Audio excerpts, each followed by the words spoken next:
Mr. President, we have a question from Yan Fang Zhu of Phoenix Television. Yes, ma'am. Morning, Mr. President.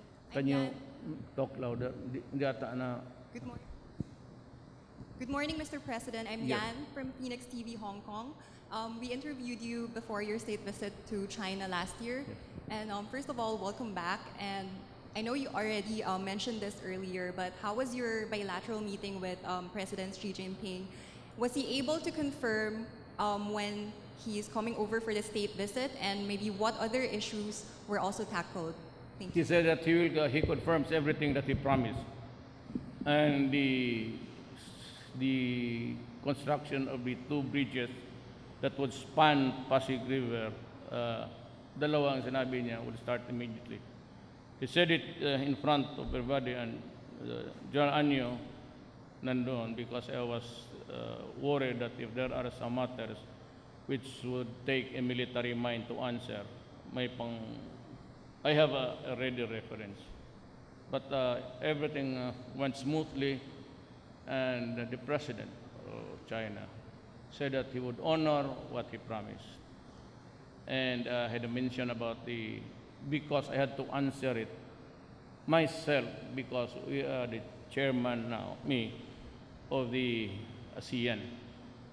So everything they wanted to know, sabi nga niya, well, we were joking, there's a banter between, ikaw kasi mas gusto mo yung sabi ko, hindi,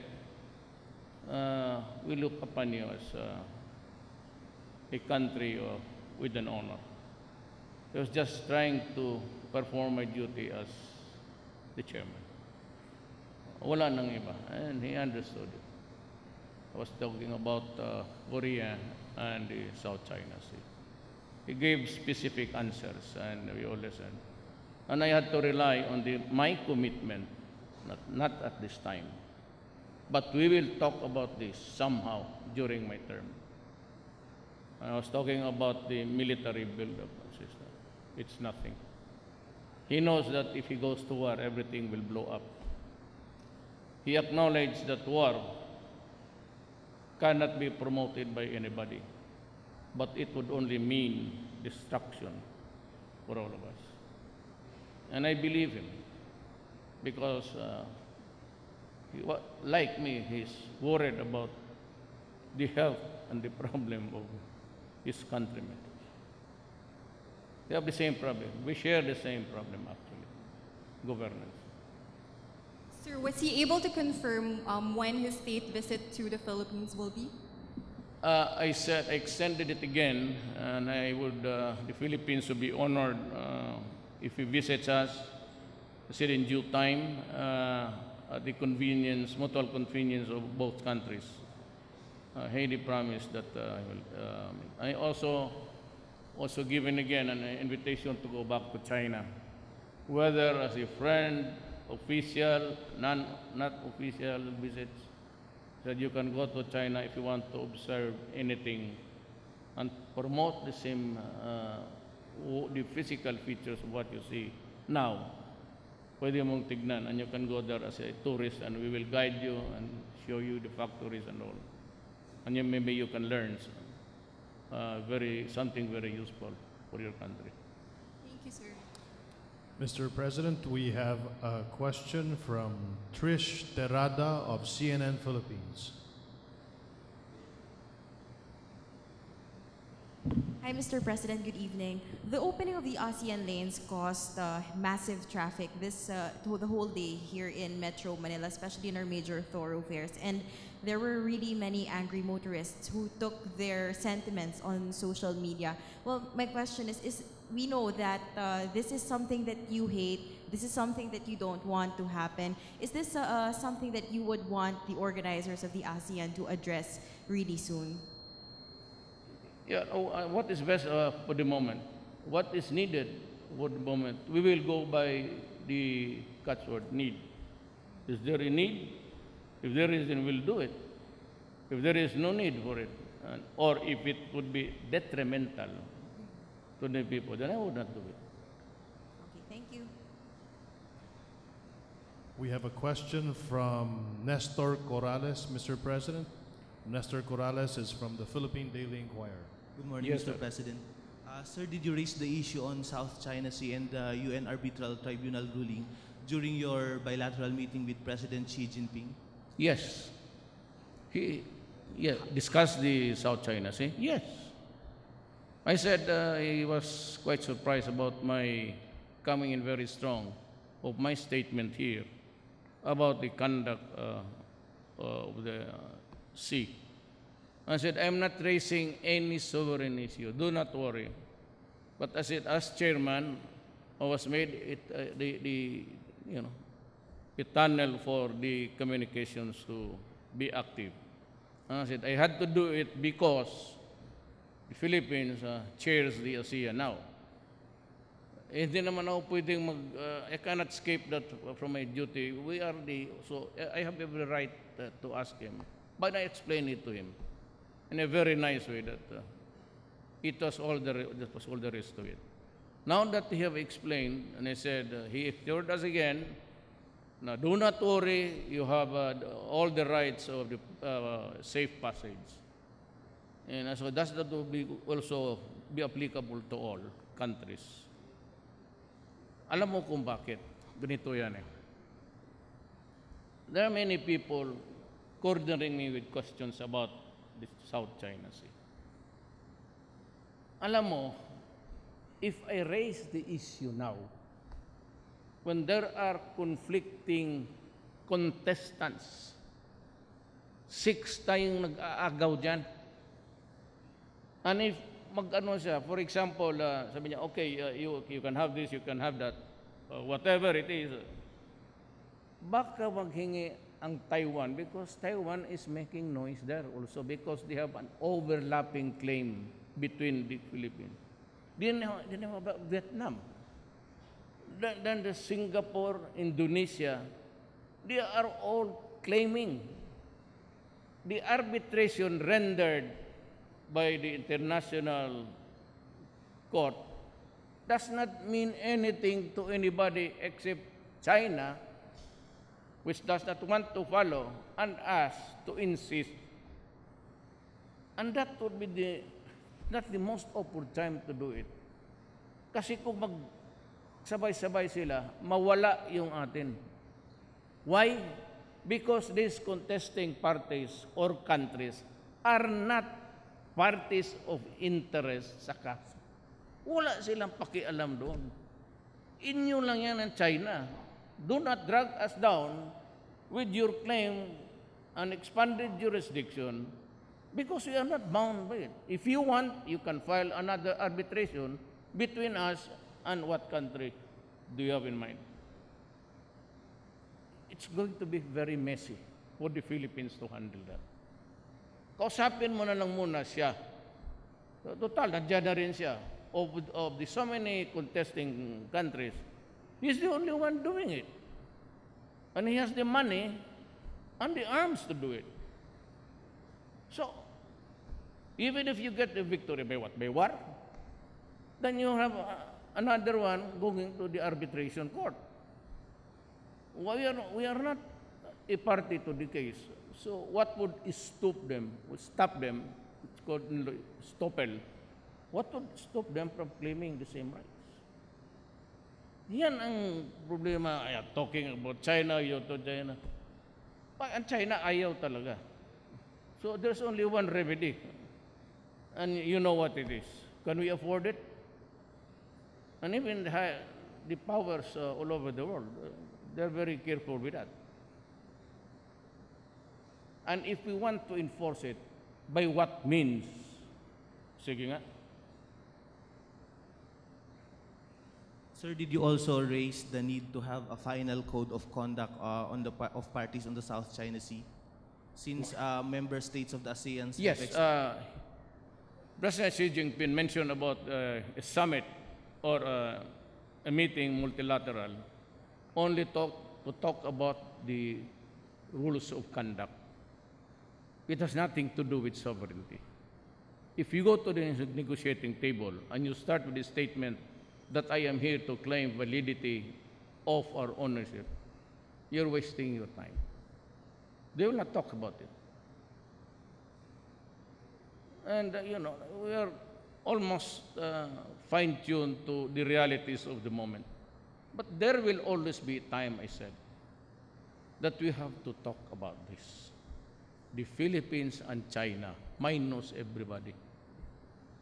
Kasi tayo lang yung pumunta sa korte. Tama yung ginawa ni Aquino, no doubt about it. Tama si Carpio.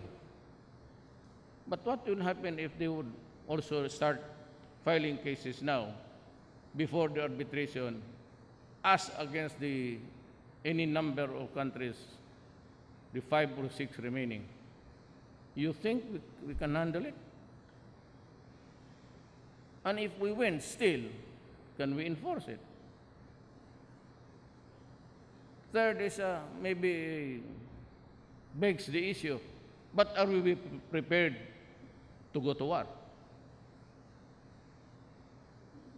That's we never surrendered anything. Just say, I do not want to talk about this for the moment. It is not time for aggression. It is not time for violence. We have so many problems domestic to take care of before we start to venture on some sort of an aggressive stand. Thank you, Mr. President. Yeah. Mr. President, we have a question from Howard Johnson. Mr. Johnson is from the British Broadcasting Corporation. Good morning, Mr. President. Howard Johnson, Good morning. BBC News. You had the chance to meet President Trump in Vietnam. Yes. How did that meeting go, and what did you talk about? Well, I shook his hand, and before the closing, kept on saying bye-bye. I said, I'll be there. And he said something about, you handle it very well. Magyabang pa ako, ayaw ko ng I do not want to, those are the things that you do not brag about. The Marawi and the drugs, words of encouragement. Not extrajudicial killing, because he cannot afford it. We do not talk about these things because, first of all, they are not true, and the second is we do not do it. And I said, you have to find a soldier or a policeman anywhere in the country why I ordered the killing of a man on bended knees in surrender or lying down. If at all, criminal liability is personal. That's the rule. When you commit a crime and there is no conspiracy, it is you. It is not transferred to anybody else. Now, by saying that I will destroy you, I will kill you, that is not a conspiracy. That is the rage in my heart for treating the Filipinos like a shit.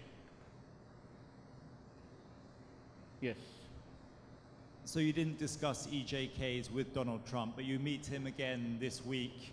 In the I'm coming sure he days. will not take it up. Will you discuss it with him in the coming days? But he is not the Human Rights Commission. So it's only the representatives there. Because the U.S., like the Philippines, is run by 3 great departments. But I said the politicians there seems to be in parity with the president. And that is why when they disallowed by resolution, I think, which did not materialize, questioning the sale of military rifles for the police, and we received a rebuke. I went to China and Russia. Where else would I go for quality of where start to manufacture, but not in large numbers. Thank you.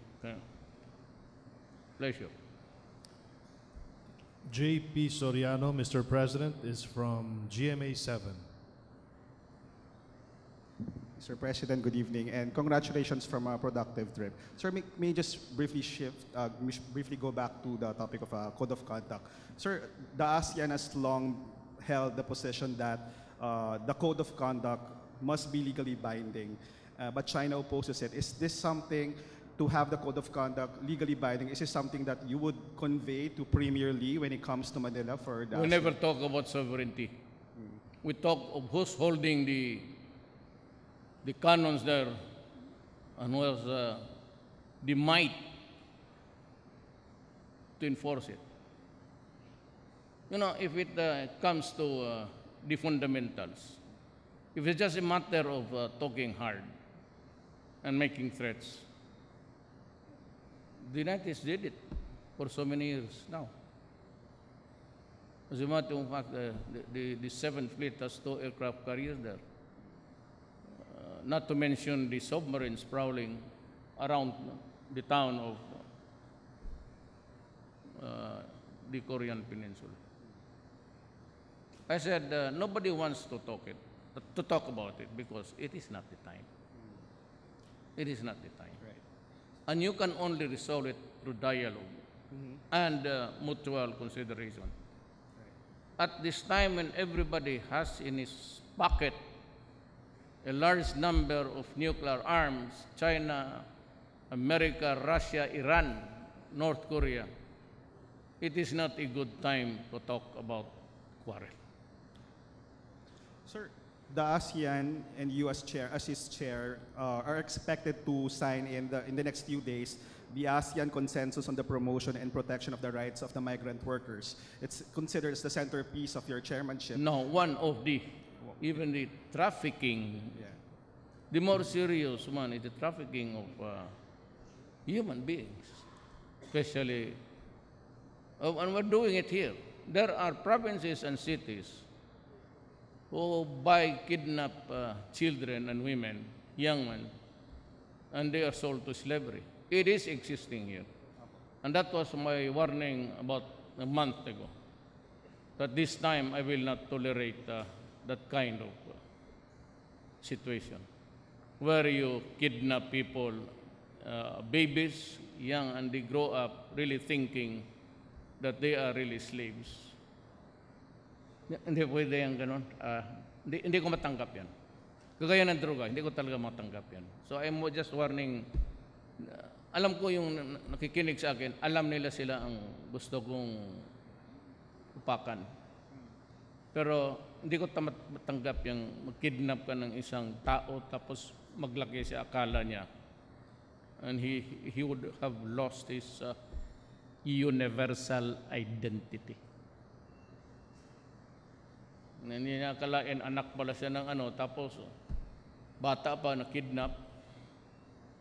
Pagka ganon, I am ready to send again the force of might of government. I will not allow it. Thank you, sir. That's the most cruel joke gawin sa kapwa mo tao. Hindi ko kayang tanggapin yan, just like drugs. Thank you, sir.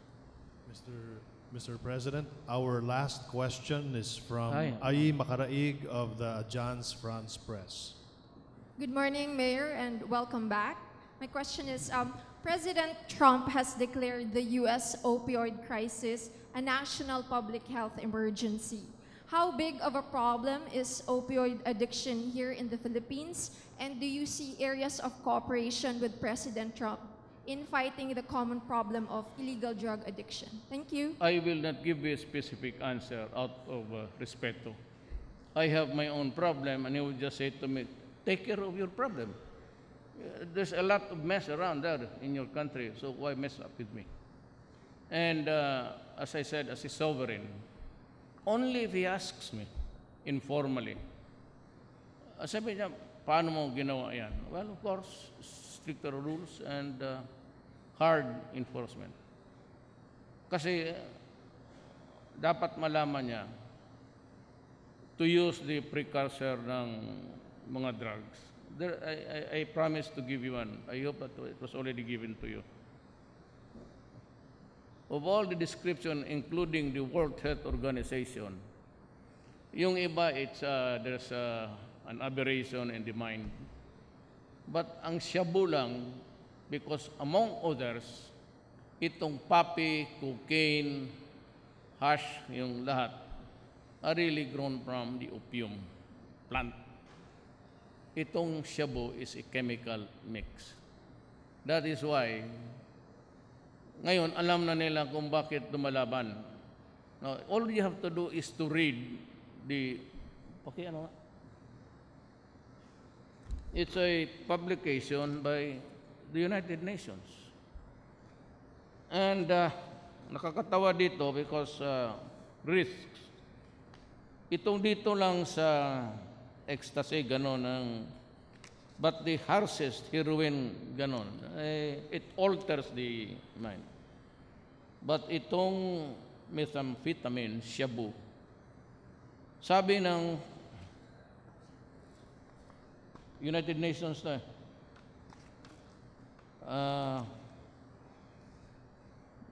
shabu use sometimes triggers aggressive, violent, and bizarre behavior. Kaya makita mo, pag pinapatay niya ang asawa niya, sisigaw siya, pinatay ko na si Duterte. Or he cuts off the heads of the other members of the family. Comes up with a, I don't know what's the, saan ang cover nito? There's a cover here. It's the International Narcotics Control Board, INCB. Precursors and chemicals frequently used in the illicit manufacture of narcotic drugs and psychotropic substances. Publication, United Nations. There's a copy, another copy published by the World Health Organization. Tapos kita mo yung mga they come to the Philippines and say, Duterte, that's a social problem. It's an health issue. So, kung ganon, at ipinakita nitong mga, ito lahat, siraulo. Ito yung listahan. 10,000, it varies. 4,000, 6,000, 7,000, 10,000. Gamitin mo ng 20. Bilangin nila, ilan ang namatay. Tapos, if it's a social problem, you look at it as a social problem. Why? How? How did it happen? How did it evolve? Di baliktarin mo, drugs destroyed, how many? Dito sa, wag na yung iba, 1,200,000, sabi ni Bato, 1,400,000. Even if it's only one Filipino, tapos gawin mong ganun buhay siya, and he is in a state of slavery. Yan ang masakit sa akin. Walang ginagawa na to kung hindi maghanap ng chemicals. Pag wala, magpatay. And that's the other side of the story. Just keep on. Hindi na alam nga ito talagang namatay sa enkwentro. And I do not need to point out why. What are the past? God, look at your studies here. And you think that you are, ang pagkaalam kasi nitong, they interpret it as itong nangamatay, parang mga santo. Santo Rolando, Santo Ernesto, Santo. Hindi naman tinitignan kung ang kasalanan ng mga, yan ang mahirap dyan. So, what the report to their NGOs at, according to, including the European EU. Sabi ko, wala bang abogado sa inyo dyan? Magtanong ka, why? So many there, but ang raming namatay nito, bakit? O the answer is on the other side of the paper. Because they are into a bizarre and horrendous thing. They go crazy. That is why ayaw maniwala kung pinatayan ng pulis, sabihin lang yan. Hindi naman lahat ng pulis pumatay. Kita mo yun sa Caloocan, pinaghahabol pa ng adik, natumba na yung mama, ayaw pa rin bumaril. It was only when he fell down and was struck, about to be struck on the breast, he fired his gun. Pero charge nila yun sa extrajudicial killing. Plus na yun. You know what? It's all right to criticize. but to invite other nationals to help you out to fight a political war here. Talagang, kaya ako nagsusuplado. Kaya ako narinig mo, minumura ko sila. Talagang sinasadya ko, binabastos ko sila. Kasi kasimpleng problema, tingnan mo, bakit hindi mo tignan sa kabila? Ilang bata namatay, ilang mga anak natin ngayon na sira ang buhay. Ay, biro mo, keep on repeating the numbers of AJK. Kung ako nga, sabihin lang ngayon ako, sige, yung pinaka 10,000 victim. Sige nga. Tell me, where was it? Where was the killing? How was he killed? Where? And for what reason? Hindi mo masagot yan. And every time you just say, you do not give this guy the due process. Well, how about me? The right to be heard is of American audience. Ganila yung konstitusyon eh. Kinupya lang natin or it was imposed on us. Ayaw ko magsalita against America because invariably I would be, well, not really, it would reflect on Trump. I do not want to miscalculate everything, but I have to say something which the truth in some matters. Basahin lang nila ito, galing ito sa kanila. Cannabis. Ang the most telling characteristic nandoon sa shabu because it makes the guy violent and aggressive, pati bizarre behavior. Yan ang bizarre behavior. Yan. Pinapatay yung mga bata, pinapatay yung mga babae. Kaya nung sa Bulacan, pinatay na yung nanay na bulag, pinatay yung asawa, pinatay yung 14 years old, pinakialaman pa yung 1-year-old. Tapos sabi mo, extrajudicial killing. Tama kayo. Ako ang umabot doon.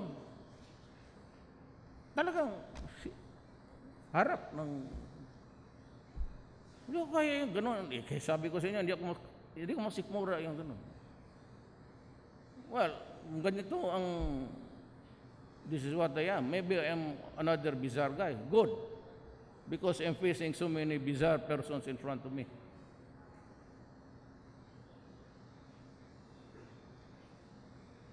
Thank you so much, Mr. President. That concludes our press conference tonight, and welcome back to the Philippines. Good night, ladies and gentlemen. The most productive, by the way, was our talk with President Xi Jinping and President Putin. And in front of my cabinet members, both countries, through their presidents, reiterated, we will support you and we will provide you anything you need to solve this problem of terrorism. Terrorism, no quarters given, no quarters asked. I said they're preparing for retaliation. Well, just pray to God that it will not happen, but if it happens, I said, no quarters given, no quarters asked. Maghanap na muna sila ng remedy kung magkita kami. Pero as I said during the campaign, and I was asked, I think it was in Lasal, how would you deal with terrorists and drugs? I said, harshly. And you can look for the meaning of the word harsh in the dictionary. And that is the way, that is my campaign promise. I will not, for the life of me, renege on that promise because I won on the basis of those promises. Maraming salamat po.